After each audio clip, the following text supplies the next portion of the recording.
So what's up guys, so for this video itor farm tamo sa ko ang mini farm no, kaya as agriculture student, so medyo na mawala na to mga agriculture nga nadyo tay mini farm mo sabot pag mini kani gamay nga farm. So itor tamo sa ko ang farm.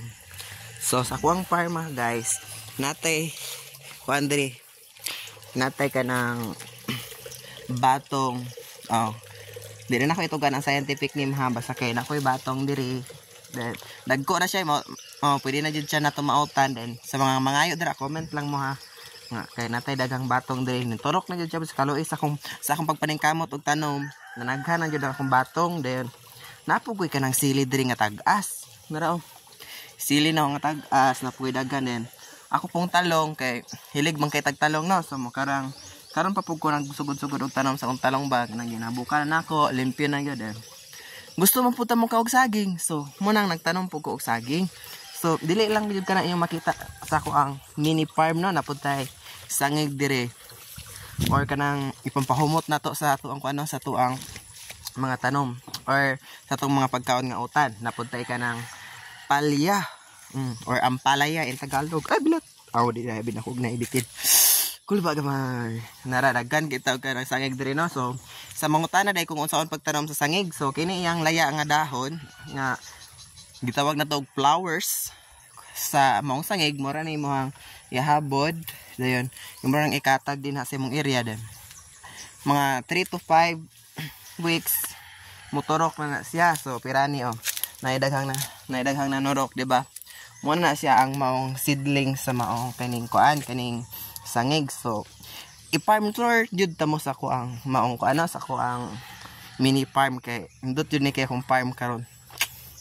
Dayon hilig mo po tamo ka og gabi no, kay kanang labi naghapit ng ting binignit. So napugoy gabi diri nga gipatubo, pero panahon abong lay kay gama sa akong ka busy. Then always jud ko mag-update ninyo kay aron makabalo jud mo, kay nangga jud kinako mo mga followers na ako no.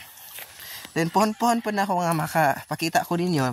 Kanina po nga saging is nga ako ang gitanom atong pila ka bulan, makakaon na dito ta. Dayon so mapug ko sa mo pa po pagpuyo na ako ani mong balay, napug ko'y napadako nga mao ning kaningon nga mo ni ang sabana or saba.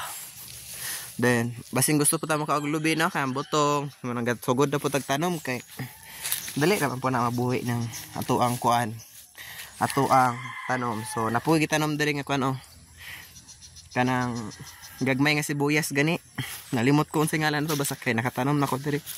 Dahil napuntay ako pong gamay ra man gutong upat ra ka punuan mo na gipadak-an ako nasa to di man makita. Okay ni.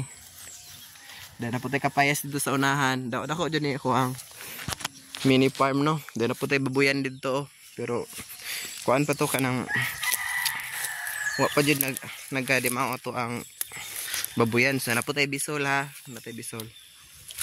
Dayon mga gabi, wa na uglot ani kay gyud na man mag-utan. Dayon para jud maparisan ang atong binignit, natay gabi nabutay kamuti. Mo ni atong kamuti nga lab. Ang kamuti mo gud is gawas na nga makaon na to ang unod, makaon sa dato yang dahon.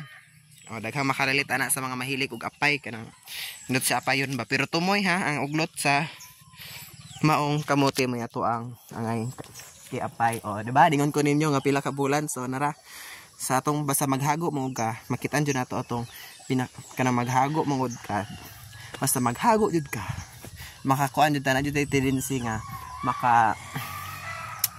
masuklian jud tanan natong kahago. So mo na nang namuso jud atong saging. Then inig nandiyan na magamit gyapon na to ng puso, may mo na pwede na to na himong bula-bula, puso ang gisado.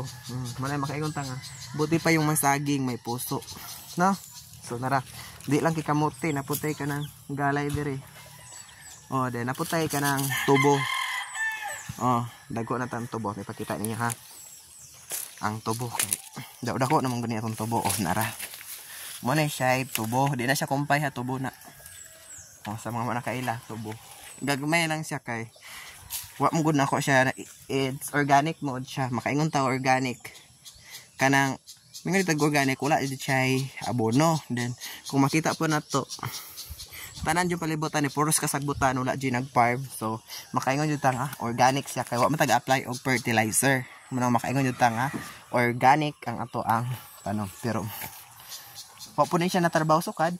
So muna makaingon jud ta og organic. Tambok di siya pagka-organic, di na putay. Tambal yung dere. Ay, ilang pinig na mak. Then kamuting kahoy. Daghan kita kuan diri sa kuan pero sa likod diri sa among balay ha, marang balay. Likod dira na namo kay basta mo na ako na build sa akong pag-agriculture nga daghan kita tanom na palitang ladri kung may na lang nay kabaton ang mga silingan ana na gyud na. So thank you guys and God bless. Like and subscribe for more videos.